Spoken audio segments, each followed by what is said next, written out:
The Blackwood estate, which used to be a great sugar plantation, is now just bones in the humid heat of North Florida, deep in the tangled swamps that border the St. Johns River. It was known in 1854, but now it's mostly just rotting wood and stone foundations, covered by 150 years of unending vegetation. According to local legends, a curse and a haunting began when the Blackwood family died suddenly and without explanation. The family disappeared in just one season. People have been telling the story for years, but it was always thought to be a ghost story meant to scare kids. But in 2003, a group of university archaeologists digging up the old slave quarters found a small tin box buried under the hard-packed earth of a cabin floor. There was a collection of dried plants, a small hand-carved wooden bird, and a single piece of parchment that had become brittle with age inside the airtight seal. The writing was beautiful and clear, and it included a confession that changed the course of local history. A promise kept with terrifying patience and a deep understanding of the natural world made the Blackwood bloodline end. The parchment described a planned, almost scientific, revenge campaign carried out by one invisible hand, the hand of a slave named Emanuel. The document didn't start with a name. It started with a statement. "He took my sun, my moon, and my stars. So I, in turn, will take his branches, one by one, until only the rotten trunk remains for the lightning." This was not the ramblings of a madman. It was the beginning of a ledger, a detailed record of a debt that had to be paid in blood. The story of Emanuel and the fall of the Blackwood house is one that has been purposely hidden, because it is too disturbing for the official histories of Antebellum, Florida. It talks about the quiet, simmering anger that was hidden behind the facade of Southern gentility and how far one man would go when the law didn't give him justice, a voice, or humanity. It is a story of poison that grows wild in the swamp, of justice done in whispers, and of revenge that was so complete that it wiped out a whole family. The first person the document said was not the master himself, but his youngest son, whom he loved the most. In the 1850s, Florida was a place of harsh differences. Rich planters like Silas Blackwood turned the cypress swamps into huge empires by building grand mansions that stood out like islands of white-columned order in a sea of wildness. Blackwood's wealth came from sugar, a crop that needed hard work in the sun all day long. His plantation was like a small kingdom, with him in charge and the constant threat of the lash hanging over everyone. Silas was a very important person in the county. He was a church elder, a supporter of political campaigns, and a patriarch who showed the world a face of pious discipline. But inside the humid walls of his estate, his religious devotion turned into a cruel form of control. He thought that breaking not only the backs of his slaves but also their spirits was the only way to stop them from rebelling. In this cruel kingdom, he had something more valuable than any machine or piece of land: an enslaved man named Emanuel. Emanuel did not work in the fields. As a boy, he was brought to the plantation and bought because of his sharp mind and steady hands. He was a master carpenter who did the fine woodwork that decorated the Blackwood mansion. But he was really a genius in a different, more secret field. Emanuel got his deep and ancient knowledge of plants from his grandmother, who was taken from the coast of West Africa. He knew how to talk to the swamp and what the roots, leaves, and fungi that grew in the dark, stinky water around the plantation could do. The Blackwood family thought of him as their healer. He could make teas to lower a fever, poultices to pull out an infection, and find cures for illnesses that the closest doctor, who lived a full day's ride away, couldn't figure out. Silas Blackwood took advantage of this skill without mercy, using Emanuel to keep his human property healthy enough to work, which saved him money on professional medical care. Silas never understood, and could never have imagined, that the same knowledge that could save a life could also be used to end one. The ability to heal is just the ability to change the body's chemistry, and Emanuel knew a lot more about that chemistry than Silas could ever have guessed. He knew which mushrooms could kill a man's heart, which leaves could make him feel like he had cholera, and which common, pretty flowers had a poison that left no trace. For years, he only used this information for good, to help his fellow slaves feel better and to earn his master's grudging respect. Emanuel had made a small, fragile world for himself in the harsh reality of being a slave. He was married to Sarah, whose laughter was the only music in his life, and he had a daughter named Alara, who was 5 years old. He loved them like a sun, a moon, and a star. Their little cabin, which was set back near the edge of the swamp, was a safe place. Emanuel had carved intricate designs into the wooden door and planted a small garden of night-blooming jasmine. The smell of the flowers filled the humid air after sunset. Silas Blackwood let this look like a family, but not because he was nice. He thought that a happy slave was a hard worker. He didn't see their love as a right, but as a way to control them. It was just one more thing he could do if Emanuel ever tried to go against him. Sarah worked in the main house, where Silas and his wife, who was as cold and brittle as her porcelain dolls, always kept an eye on her. Alara was too young to work, so she spent her days following her father around, learning the names of the plants he gathered and carefully handling the leaves and flowers he used in his medicines with her small hands. Emanuel could almost forget the chains that held him down, both visible and invisible, in this small, safe space. He could act like a regular husband and father, taking care of his family. But an act of casual, horrible cruelty was about to break that illusion. A broken porcelain vase was the cause of the tragedy. Eleanor, Silas's wife, brought it from Virginia as a priceless heirloom. Sarah accidentally brushed against the pedestal where it stood while serving dinner. The vase shook and fell to the floor, breaking into a million pieces. There was complete silence after that, except for Eleanor's sharp, theatrical gasp. Silas Blackwood didn't think the broken vase was an accident.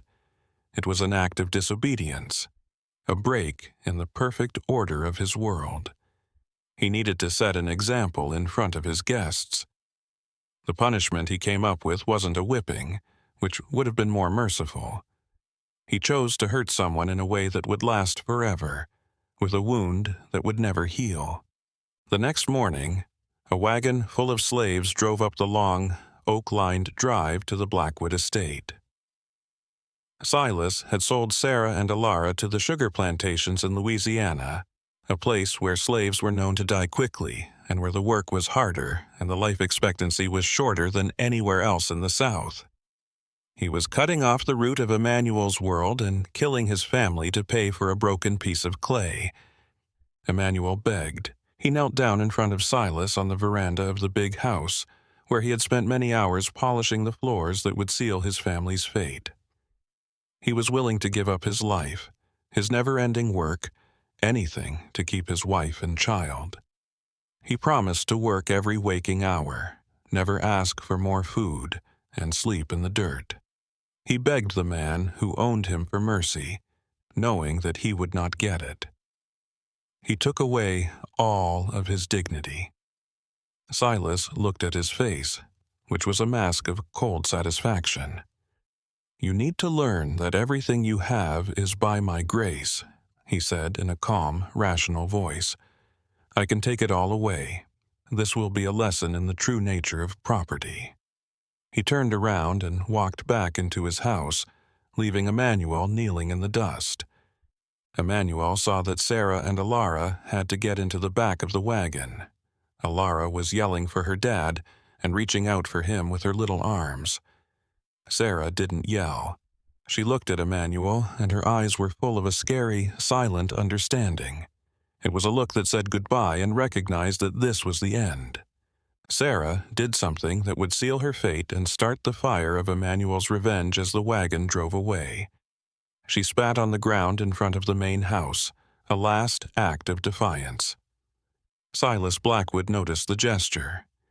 He thought it was the worst thing that could happen to him, a woman he owned as a slave showing him disrespect as she was being taken away. His face twisted with anger. He got on his horse and rode after the trader's wagon, yelling for it to stop. Emanuel's heart stopped, and he had a desperate, foolish hope that Silas had changed his mind. But Silas wasn't getting his things back. He was showing who was boss. He rode up next to the wagon and pulled out his gun without saying a word. He shot once. Sarah's body fell forward. Alara's screams echoed through the fields, a sound that would stay with the plantation for years. The slave trader, who was used to being violent, was shocked. "She was damaged goods," Silas said, his voice shaking with rage as he put his gun back in its holster. "No property of mine will show such disrespect." He turned his horse around and rode back to his mansion, leaving Emanuel's daughter to make the long trip to Louisiana by herself. Her mother's body was left on the side of the road for the swamp to claim. Emanuel stayed still. He stayed on his knees in the dirt, hearing the gunshot and his daughter's screams getting quieter and quieter. In that moment, the man who was a healer, a husband, and a father died. In his place, something else was born. Something cold, patient, and completely dedicated to one all-consuming goal. The Blackwood bloodline had just signed its own death sentence. In the days that followed, Emanuel fell into a deep and unsettling silence. He did his job with a mechanical accuracy that was scarier than any outburst of grief. The other slaves stayed away from him because they could tell something was different about him. His eyes, which used to be warm, were now flat and empty, as if they were calculating. He was a ghost, going through the motions of his life while his soul was somewhere else, carefully planning his revenge. He didn't take care of the community gardens or play the little wooden flute he had made for his daughter anymore. He now spent his evenings in the swamp with a lantern and a big basket. He walked through the black water, where cypress knees looked like bony hands reaching out of the mud. He wasn't getting cough and fever cures anymore. He was getting things to make them. He looked for the plants his grandmother had taught him to be afraid of, which she called the silent spirits. He picked the pale, ghostly caps of the destroying angel mushroom, which are often mistaken for an edible type. He picked the shiny, attractive berries from the water hemlock, which is poisonous and can cause violent, paralyzing seizures. He carefully dug up the roots of the oleander bushes that grew wild along the property line. He knew that just one leaf could stop a grown man's heart. His cabin turned into a death lab. He tried things out by the dim light of a tallow candle. He dried the mushrooms and then ground them into a fine, tasteless powder. He boiled the roots of the hemlock plant until they became a strong, thick liquid. He figured out the exact amount of each poison he needed by testing his mixtures on bugs, then rats, and finally wild pigs he caught in the swamp. He looked at the effects with the detached interest of a doctor. He needed the deaths to look real. People might think that a seizure is an apoplexy. People would say that an older man's heart stopped because of his age. People at the time often got sick with consumption or fever, which were both slow, wasting illnesses. He wrote down what he found on a piece of parchment that he kept hidden in the tin box. He wrote down the dosages, how to use them, and the exact symptoms that each poison caused. He used his carpentry skills for something bad. He made the handle of a wooden spoon empty. He made a fake bottom in a can of herbs. He came up with a dozen ways to sneak his poisons into the Blackwood home without anyone noticing. He was using the things that Silas Blackwood valued him for his knowledge and skill to destroy his family. The healer was now an expert in pathology and was getting ready to unleash a plague that would only affect one bloodline. Emanuel knew he couldn't start with Silas. If the slaves killed the master first, they would be immediately suspected. His revenge had to be a horror that slowly crept up on him. It had to be a disease that spread from the outside to the inside of the family, leaving Silas helpless to stop it as his world fell apart around him. He wanted Silas to feel as helpless as he had when he was kneeling in the dirt and watching his family be taken from him. The parchment in the tin box laid out the order of his revenge in a way that made sense. Jacob, Silas's younger brother, was the first branch to be cut off from the Blackwood family tree. Jacob Blackwood was in charge of the plantation, and he seemed to enjoy being cruel to the people who worked there. It was his whip that had left scars on the backs of almost all the slaves on the estate. He drank a lot and was known for having a bad temper, especially when he was drunk. This flaw would be his downfall. Jacob had what was then called rheumatism, which is a long-term pain in his joints. He drank a bitter herbal tonic mixed with whiskey every night to help with the pain. It was Emanuel who made this tonic. He kept making it the same way for weeks, which made Jacob trust him completely. He waited for the right time, which was a night when Silas was away on business in another county. Emanuel made his move on a moonless night in late fall.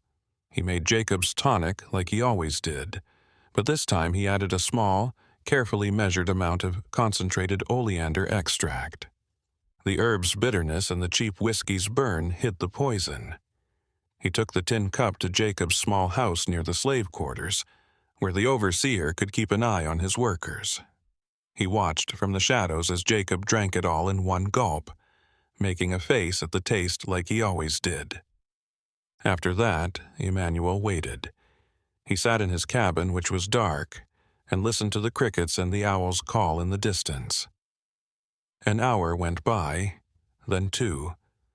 A scream broke the quiet of the early morning just before dawn. The slave who brought Jacob his breakfast said it. Emanuel joined the small group of people who had gathered outside the overseer's house. Jacob Blackwood was dead, lying on the floor with a look of pain on his face. A portly, overworked man named Harris, who was the local doctor, was called and came in the late afternoon. He quickly looked over the body and said that Jacob's death was caused by a heart attack brought on by his heavy drinking and poor health in general. No one doubted the diagnosis. Men who were violent and unhealthy often died suddenly. The next day, Silas Blackwood came back to find his brother's grave. He was sad not for the man, but for the loss of a manager who was very good at his job. He made another man the overseer, and the plantation's work went on as usual. The quiet, watchful carpenter who had just killed his first person went unnoticed. Eleanor Blackwood's cousin Clara, a young woman who was visiting, was the next to die. Even though she wasn't a Blackwood by blood, Silas's wife found comfort and joy in her presence, and that was enough for Emanuel. Clara's death had to be different, more subtle. She was young and healthy, so a sudden heart attack would be strange. Emanuel picked a slower way. He had seen that Clara was vain, especially when it came to her skin. She put a fine white rice powder on her face every morning, which was a common beauty product at the time. She kept the powder in a small, fancy silver box on her vanity. Emanuel could go into any room in the big house because he was a carpenter. People often asked him to fix a squeaky floorboard, a window that wouldn't open, or a piece of furniture that was loose. He saw his chance one afternoon when he was supposedly fixing a drawer in Clara's room. While the family was eating dinner, he sneaked into her room and switched out her makeup powder for something he had made. Finely ground, destroying angel mushrooms mixed with arsenic he had taken from the rat poison used in the barns. The powder was exactly the same color and texture as the original. The poison would slowly soak into her skin and also be breathed in a little bit each time she put it on. It would be a death that took weeks to happen. At first, Clara felt a little sick. She was tired and had no energy. She said she felt sick and had a constant dull headache. They called Dr. Harris again. He told her she had a female complaint. which is a vague and useless term for any illness that affects a woman that he couldn't figure out right away. He told him to stay in bed and drink bland broths. Eleanor, who was upset, asked Emanuel, the plantation healer, to make herbal teas that would help her feel better. He did this by making harmless drinks of mint and chamomile, even though he knew that the real cause of her pain was the very thing she put on her face every morning to make herself look better. Clara's health got worse over the weeks. Her skin turned a sickly yellow color. She started to lose her hair. She was throwing up and having stomach pain all the time. Dr. Harris was confused. He thought he might have a tropical fever, which he might have gotten from the air in the swamp. He tried to make her bleed, which is a common and dangerous thing to do that only made her weaker. Emanuel watched the whole time with his cold, empty eyes. Sometimes he even sat by her bed and gave her a cool cloth for her forehead. He looked like a caring caregiver, but he was really a ghost of death. After a month of painful decline, Clara finally died.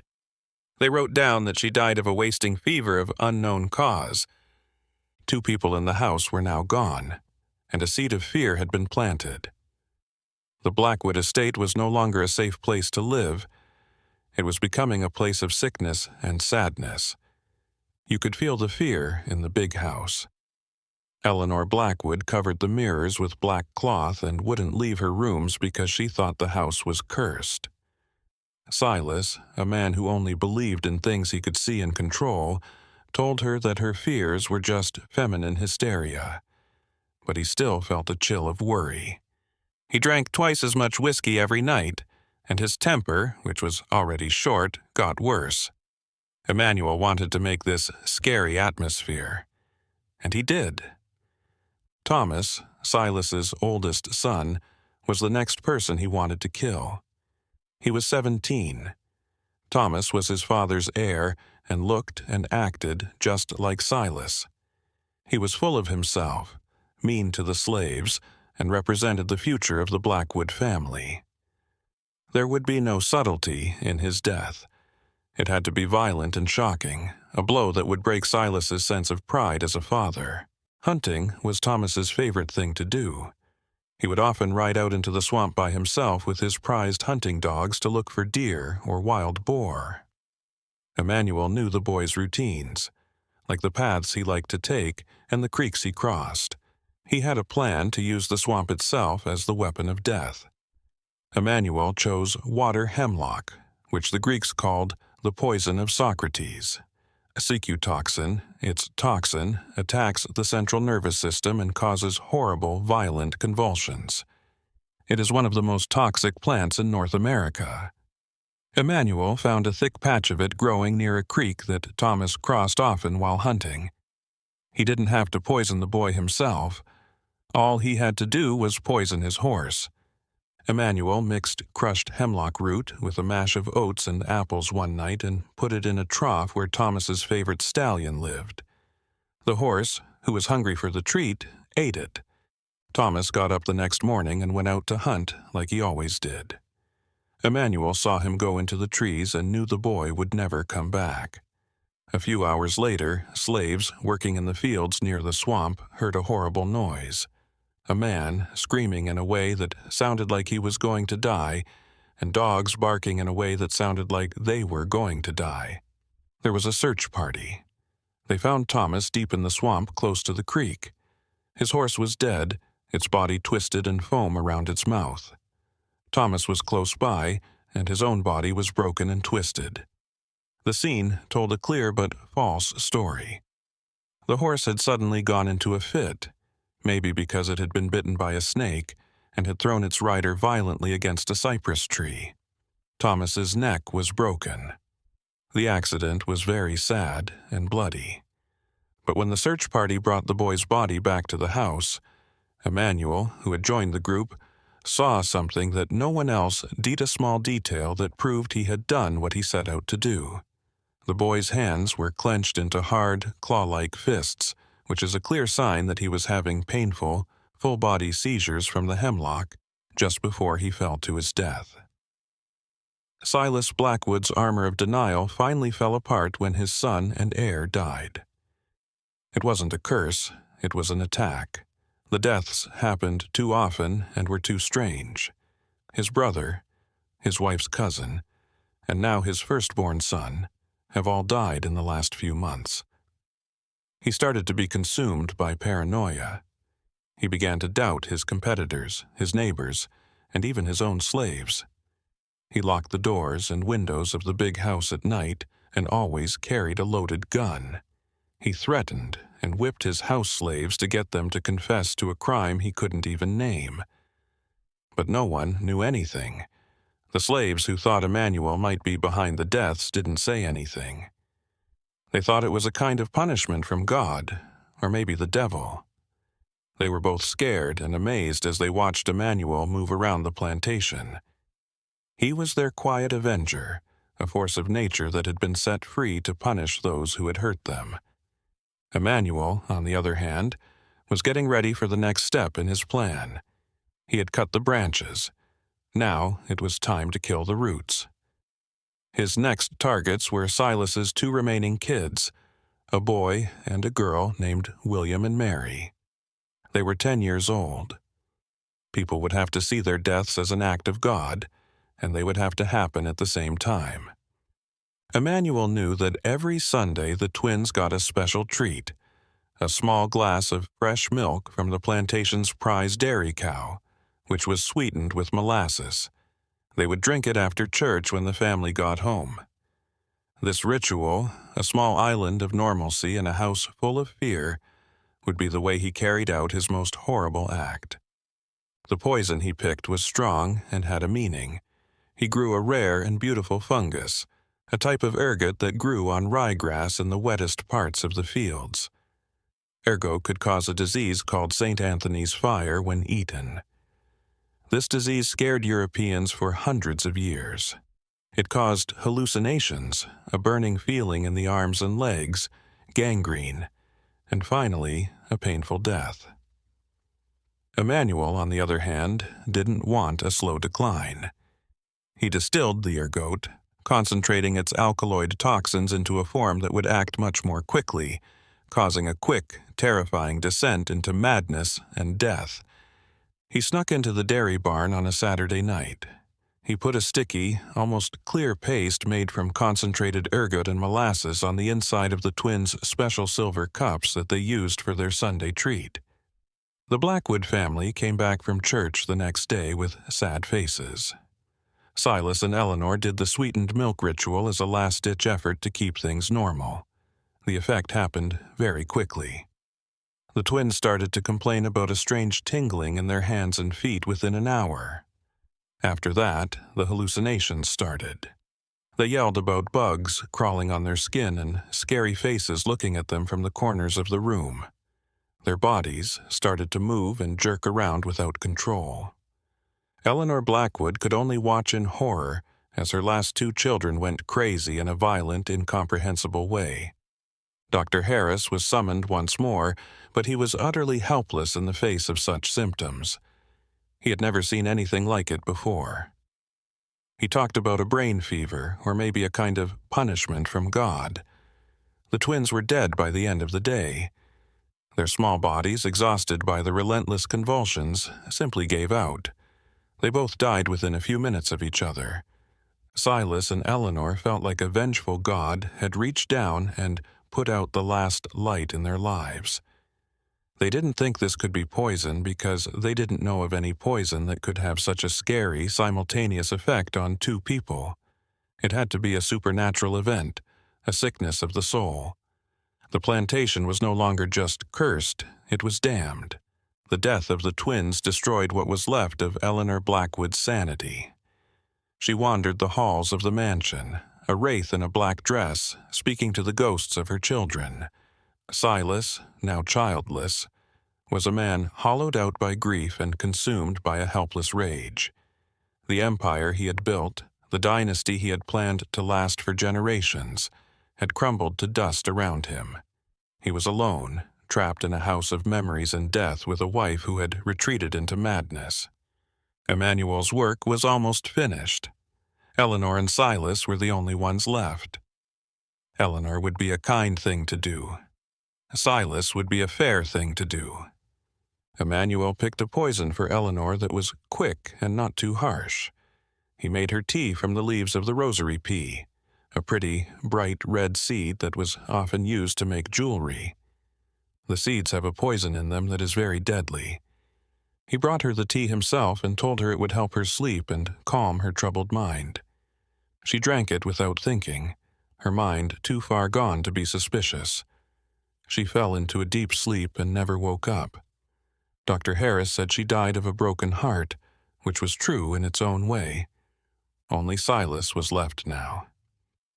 The trunk of the tree was bare and open, waiting for the last lightning strike. For weeks, Silas Blackwood lived alone in his own mansion. The fields were not taken care of. The plantation's business came to a halt. He drank a lot and walked from room to room, like a ghost in his own empty kingdom. He wasn't haunted by ghosts. He was haunted by the horrible truth of how completely broken he was. He had lost everything that was important to him, even the bloodline that his cruelty was supposed to protect and help. He was a king without subjects and a patriarch without a family. Emanuel waited for him to finish. He wanted Silas to hurt and wallow in his sadness. He wanted him to feel like there was no hope at all. His last act of revenge would not be a quick, clean death. It would be a slow, deliberate fall into the grave. He saved the worst poison for last, a mix of the venom from the coral snakes he caught in the swamp and a rare vine that makes people paralyzed. The mixture wouldn't kill. It would cause the victim's muscles to completely stop working, but their mind would stay fully awake and aware. This is called locked-in syndrome. The victim would look dead, no pulse, no breath, but they would be able to see, hear, and feel everything. The chance came during a storm that shook the house to its very foundations. Silas, who was drunk and scared by the thunder, called for Emanuel, the only person he still trusted, the healer who had taken care of his family, even when they were dying. He said he had chest pains and was so scared that it felt like his heart was going to burst. Emanuel brought him a glass of brandy, and his face was calm and worried. The dark liquor had the paralyzing substance mixed in. Silas drank it and thanked Emanuel for being loyal. His words were thick with alcohol and self-pity when he said, "You're the only one left, Emanuel. The only one." After that, the poison started to work. His fingers and toes went numb, and the feeling spread quickly through his body. He tried to call for help, but his tongue felt heavy in his mouth. He tried to get up, but his legs wouldn't listen. He slumped back into his chair, his body becoming a prison, and his eyes were filled with pure, uncomprehending fear. He couldn't move at all, but his mind was screaming. He could see Emanuel standing in front of him, staring at him with those cold, empty eyes. Emanuel leaned in close and whispered in a low, steady voice that cut through the storm. He said, My name is Emanuel." And his words were clear and direct. "You killed my wife, Sarah. You sold my daughter, Alara. You took my sun, my moon, and my stars. Now I have taken yours." Silas's eyes grew wide in horror as he realized what was happening. He couldn't move, scream, or do anything else but listen as Emanuel went over every step of his plan for revenge. He talked about the poison that killed Jacob, the powder that made Clara sick, the hemlock that killed Thomas, the madness that took the twins, and the gentle sleep that took Eleanor. Emanuel's voice was calm as he said, "You are not dead, Silas. You are simply trapped. You can hear me. You can see me. You can feel the air on your skin, but you cannot move. Tomorrow they will find you. Dr. Harris will pronounce you dead of a heart seizure, a fitting end for a man with no heart. They will build you a fine coffin and they will bury you in the family plot next to all the children you failed to protect." He paused, letting the full horror of his words sink in. "You will be awake for all of it. You will hear the eulogy. You will feel the coffin lid close. You will hear the shovels of dirt hitting the wood, and you will have hours alone in the dark to think about what you have done. Your last sensation will be the feeling of the air running out. That is my justice." Emanuel left Silas in his chair, where he was a living statue of fear. A house slave found him the next morning. The scene went exactly as Emanuel had said it would.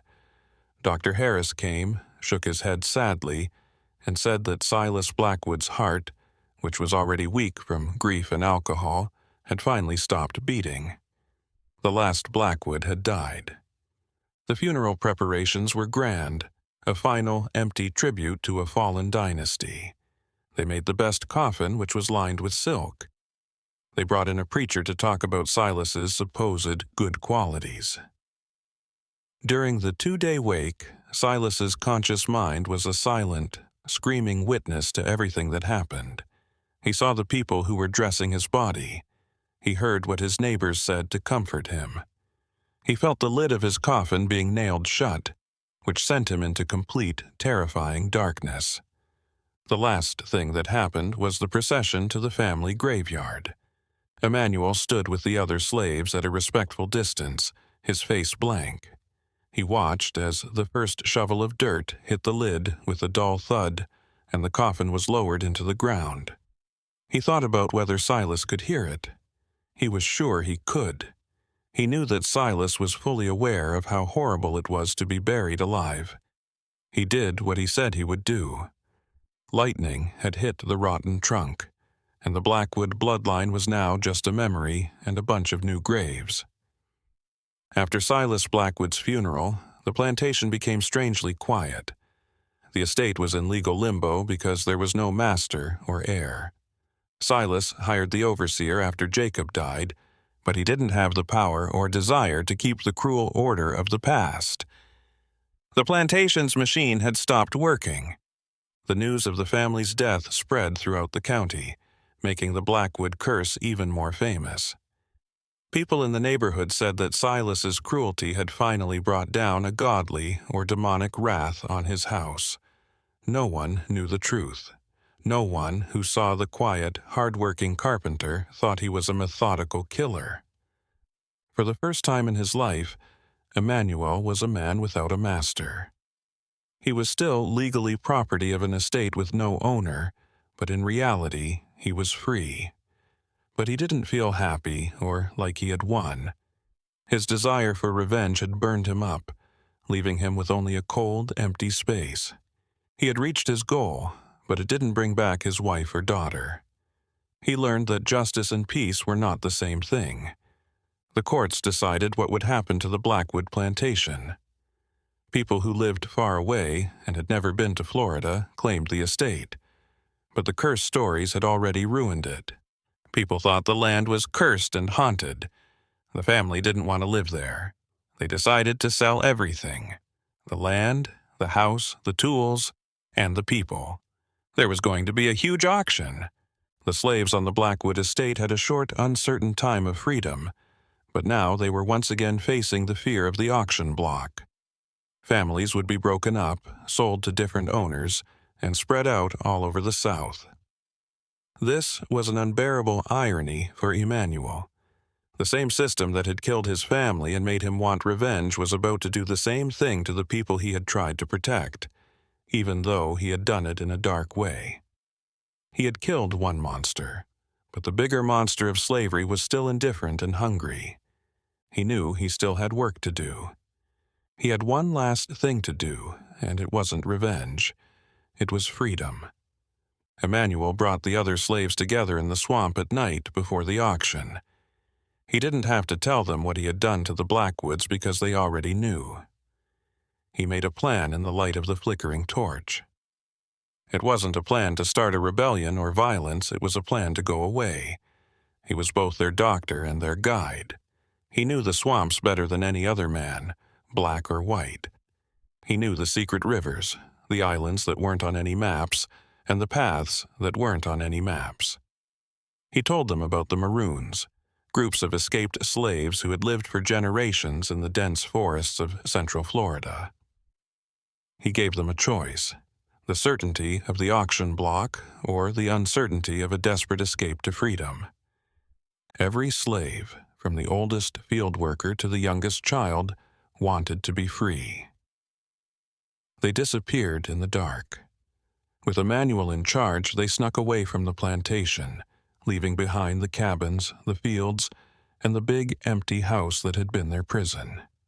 They disappeared into the swamp, taking only what they could carry and the hope of a life free of limits. The next morning, the auctioneers and buyers found a ghost plantation. No one was at the Blackwood estate. The big house was empty, with the doors wide open. There was no noise in the slave quarters. The fields were quiet. More than 100 slaves had gone missing without a trace. A huge search for the man began. Bounty hunters with dogs and slave patrols searched the swamps for weeks. They didn't find anything. The swamp, which had given Emanuel his poisons, was now a perfect place for him and his people to hide. The wilderness had taken them away. People thought the Blackwood estate was worthless. The distant relatives sold the land for a small amount to a logging company, and the mansion was left to rot. The story of the cursed plantation grew, now with the added detail of the slaves mysteriously disappearing, which was said to be the work of the same evil forces that had killed the family. Of course, the truth was much more interesting. It was the story of a group of people who wanted to be free, led by a man who had been pushed to his limits. What happened to Emanuel? The official records of history don't say what happened to him or his people, but the discovery of the tin box by archaeologists gives us a hint. The parchment inside wasn't just a confession, it was a testament. It was written with the hope that the truth would come out one day. Emanuel probably buried it himself before he left. This was a final, planned act to make sure that the story of the Blackwood's fall was not blamed on a curse, but on the actions of a man who had been wronged. People think that Emanuel and his group made it south and joined the secret Maroon communities that lived in the wilds of Florida. There, people would have looked up to him as a leader because of his knowledge of healing and the natural world. He probably lived the rest of his life as a free man in a community that was built on fighting back and staying alive. He never saw his daughter again. Her story is one of millions of stories of children who were lost to the cruel machinery of the slave trade. Emanuel honored the memory of the family he couldn't save by fighting for the freedom of his community. In 2003, the discovery of Emanuel's confession sent a quiet shockwave through the small group of historians who study the Antebellum South. The archaeological team couldn't share what was on the parchment with the public because of academic rules. The results were published in little-known journals, and the county's official records were never changed. People still tell tourists and school kids the story of the Blackwood curse. The truth is still hidden in academic archives because it is thought to be too inflammatory and disruptive to the comforting myths of the Old South. The story of a slave who became a serial killer, even in the name of a justice he was denied, is a history that many people still aren't ready to face. It makes you ask a very disturbing question.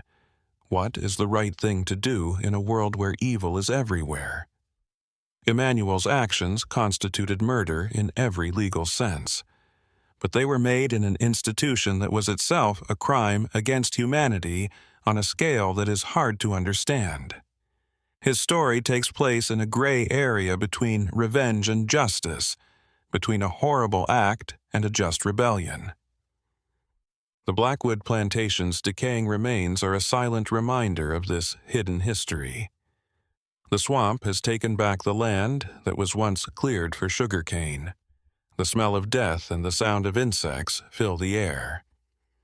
People who visit the site say they feel deep sadness and unease, which is the psychic residue of the intense human suffering that permeated the soil. Some people might call it a haunting, but it's really just a memory echo. The story of Emanuel is a scary reminder that history isn't just a story of good and bad.